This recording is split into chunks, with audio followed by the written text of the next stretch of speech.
because I am a marketer and I love also apps and tools, and I've pretty much built my business around being an adopter of really good technology that will help me do better and get better results for my clients. So I'm on this. So it naturally appeals to me. And everybody speaks about, in the marketing sense, about how you can use it to write blog posts and write emails. And yes, you can do that. But before you even do that, you can actually go in to research entire markets, and it'll give you ideas on how to market your business and how to segment your audience that you may not have come up with. And it's so quick. We're not talking about spending minutes. It's mad. I know. One of my kind of objections, if I may, with ChatGPT 4, which is the latest version that came out in March 2023, is that they kind of slowed down the pace that you get the results at. So I actually went back to 3.5 because I actually get a little kick when I ask it a question and like, there's my answer, and it's come out in like a fraction of a second. M-A-D, how fast? Give me an example of something that you might have searched and how quick it answered. Oh, right. Okay. Well, I was asked if I would put together a course about launching a product, and I went, okay, cool. So I literally went in through a sequence of questions or prompts to get the right kind of answer. See how we're using it already? Absolutely. So I went through a sequence of prompts to get out what I needed. So the thing is, I knew kind of what I was looking for. So I am a marketer. I am not worried about my job being replaced. Okay, I'm the controller of the AI. So I went in and I prompted it and I said, okay, you are and I told it who it needs to assume the identity of. And then I copied and pasted this client's About Me page and I dropped it in. So the ChatGPT knew who I was writing for. And then I said, imagine you are and I gave it a title, Global Marketing Director, and you are launching a new co-branded card with a sports club. What would be the topics that need to be included in your market segmentation? And I'm like, okay, fine. Now, there was... By you mean... It gave me 7 and I asked, can I have 13? I like odd numbers. How quick? Oh, like instantly. But it's not the speed, it's the actual quality of the result. And I looked at it and I went, wow. And I said, okay, now... can I have a list of unmet needs of these segments, and can you put a witty title on them? And then immediately it started bringing these segments to life and was naming the kind of problems and issues that people have, say, with using co-branded credit cards. So immediately I know the kind of content themes I need to put into the client's content. So it can go further. So then what I did was I went over onto the client's site and I took a whole lot of Google reviews for this client.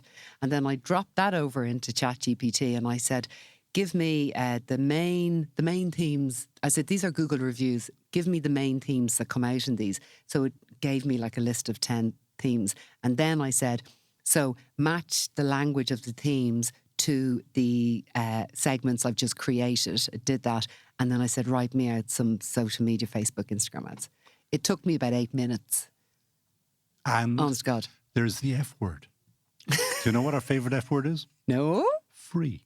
Oh, the free. Oh, I love free. Listen, I always say I'm all about free and cheap. And I'm cheap and easy, I'll tell you. This is free.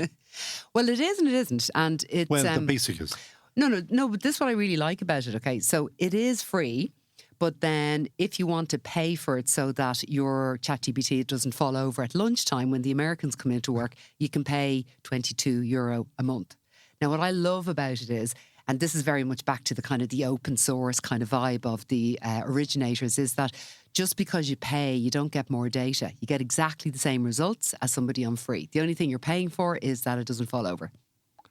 And how easy is it to begin using, and how do you begin using it? It's easy enough. Like, well, I suppose it's like, you could liken it to the early days of the web.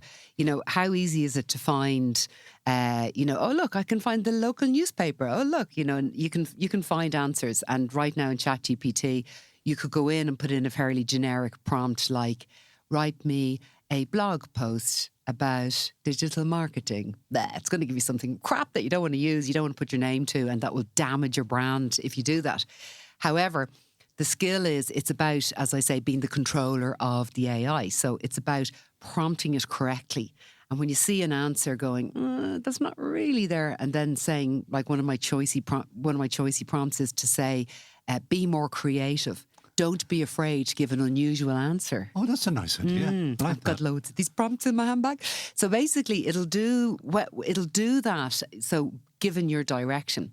And then what you need to do is you take it out of ChatGPT and you bring it over to whatever you're going to post it as a blog post or whatever. And then you need to add in, some customer testimonials or some visual or some really nice bits that will round it off and make it uniquely yours. So at the end of the day, I'm telling people who come to my course where I teach them all these prompts, expect to get about 90% of it in 2 minutes from ChatGPT, and then you have to go in and do the rest. Which is no harm. I mean, it's kind of enjoyable. Yeah, and it's putting your stamp on it. Yeah. You, as I said at the very beginning, you are a futurologist on all of this. Where is this going to go and when? Wow, that's a really good question. Well, what I know to be true is that I have never seen a take-up or an interest in getting on board with something as I've seen with this. Such as? Give me an example of what you have seen. Okay, well, ChatGPT number 3. ChatGPT came out on the 1st of December and I was on it. I was actually delivering the last module of a training course to hospitality hoteliers. And I went, oh, look, there's this new thing that came out, and I kind of demoed it and just mouths were hanging to the ground. It was just like, wow. So that was in December. So in January, I spent a lot of time looking at the training courses that I deliver in digital marketing and taking a lot of enjoyment of stripping out all the things that we humans no longer need to do. And then I said, okay, I'll just kind of roll out a training course. And that sold out. And then I rolled out a second one and that sold out. And then I've got a third one going. Now, I'm great at doing training, but I've never sold out fully. They all sold out before I left early bird pricing as well. So I've sold out 3 training courses. That's bad business. You should have got I know. I'm learning. I'll tell you, for anyone looking, I'll be moving. The early birds will be open for like 5 hours practically. But then I've also started getting inquiries from membership groups. People like the Employment Recruitment Federation. They have now hired me to deliver this training to their members. I've got quite a lot of financial groups. Everybody wants it because they know that this is not going away. It's here and you need to be on it. And what about the things to avoid? Is there such a thing, or is Oh gosh, yeah, there is something to avoid. Well, I would say actually, sort of, if anyone's listening who has used it or is into it, like, so I'm normally listening to this when I'm out walking and I'm nodding my head. So this being the podcast, not just anything else, the podcast. Yes, yeah. When I'm listening to the pod and I'm walking down by the banks of the Shannon and I'm nodding my head, I would say to you people who've used ChatGPT, when you see a lot of these kind of lists that are kind of appearing on LinkedIn, this is the ultimate set of tools you're ever going to use. And I kind of get quite sort of, FOMO. Oh my God, I have to test all of those tools and I have to make sure I'm not missing out on any of them. What I find when I test them, because I'd be quite diligent about doing that, is that many of these best ofs lists, the tools haven't even gone out live yet. Like it's just a landing page. Or the tools, when I have used them, they're not great. Their user experience isn't great. So the first piece of advice I would say is you don't have to use all the tools. We're in a hype cycle right now. It's like early days of social media, which I've lived and worked through. There's like loads of apps coming out. Everyone's in this space. There's been so much, funding in this space. And now they're hoping to kind of come to the fore and win. Is you don't have to be on top of everything, but you do need to be on top of the tools that you do choose to use. So choose an image creator tool that you like and become really good at it. And choose a GPT or a text-based tool that you like and become really good at that too. What about the other contenders or the competitors of GPT? Yeah, well, there's loads. There's other... But they're not great, are they? Well, yes, they are. One of the ones I love is actually, there's a tool called Jasper. I've heard of. Yeah. I haven't used it. Well, that's kind of more for teams. So the way you're on GPT, I'm on GPT, and all my searches are on mine and yours are on yours. So imagine we're a team and we're trying to work together to grow a business and we need to be sharing information. And also imagine we're bringing, say, 4 new hires in and we want them to write in our tone of voice, which is obviously fantastic and articulate. But these new people, we don't know if they're going to do that. With Jasper, It's team-based so that we can all see what the other one's done. And then you can teach it to learn your particular brand tone of voice. Well, that's useful, isn't it? Yes, it's lovely. And at an agency level, if you're running an agency, you can have several different, let's say they call them projects. So you can have one project for one client that's in one tone of voice. And then you can have another project for your scientific client, which is in a scientific tone of voice. And then you can have your, food product, which is in a more friendly tone of voice. Now, did you, Mary Rose, tell me about a client of yours or somebody that you know who has taken a vast amount of admin out of their business? Yes, I think what you're getting at here is like the time saving. Okay. Yes. So, which everybody wants. Irish businesses, whenever you speak to them at the start of a project and go, what do you want? They either want to save money or save time. Well, that's life. This gives you everything. It's free and you save loads of time. How do you save time? Okay, so when you think about the kind of standard kind of time-consuming tasks in, say, the marketing function, okay, a large part of it is in the area of content creation, okay, and not enough time, in my opinion, goes into the area of distributing or repurposing your content. So if you've got a really good piece of video, turning that into a long-form blog post, turning it into snippets, turning it into, small little reels, like getting value for money. Takes so much time. I know. Yes. Not anymore, my friend. Because? Well, there's tools for it. Like, so one of the tools I love is called repurpose.io. And that's an AI that literally you would do amazing out of it. You connect all of your different platforms. And you will basically take, for example, say audio or video from one bank, and you'll say, I want to repackage this for Reels. It will resize it. It will choose the snippets that it thinks will work well on Reels, and you just go approve, and you can either publish it immediately or schedule it for the future. You see, I'm old school, and I do worry. You want to do it yourself manually? Well, I don't want to do it manually, but I'll be down the beach, choosing? Are they choosing? It's a bit like choosing. It started now on this podcast is that there are tools that will choose the best bits for you, but. You want to do that. I'm the editor. I like choosing, and I think I know better than AI as to what people actually want to hear. Well, maybe I'm wrong. I totally agree with you. Okay, I am that cantankerous person who knows everything as well. However, no. However, I at the start of this year started saying to myself, "Oh God."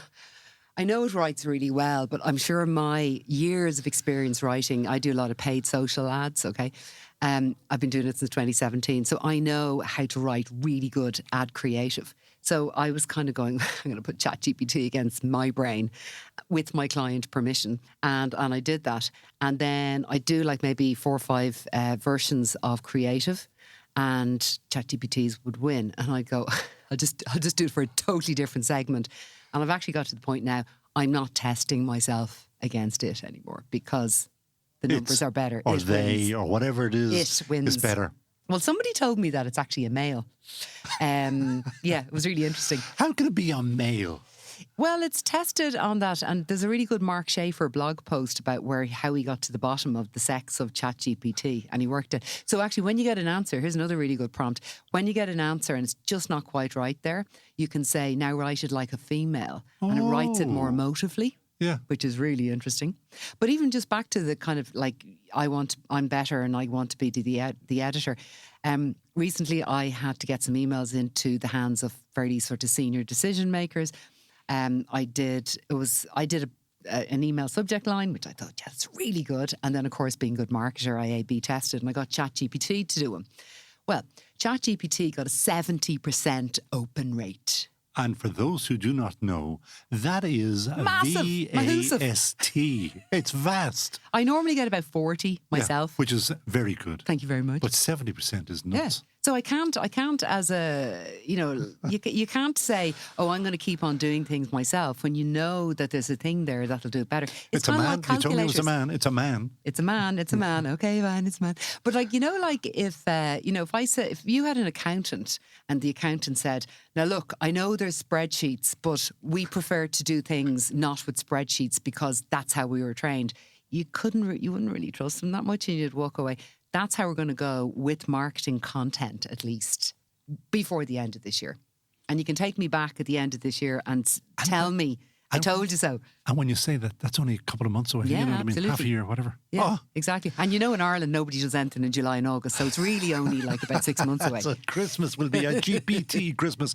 Before I let you go, Mary Rose Lyons of Bright Spark, who would you hire in a heartbeat? Oh, well, I've got quite a few people on this team. She's got a list. She's got a team.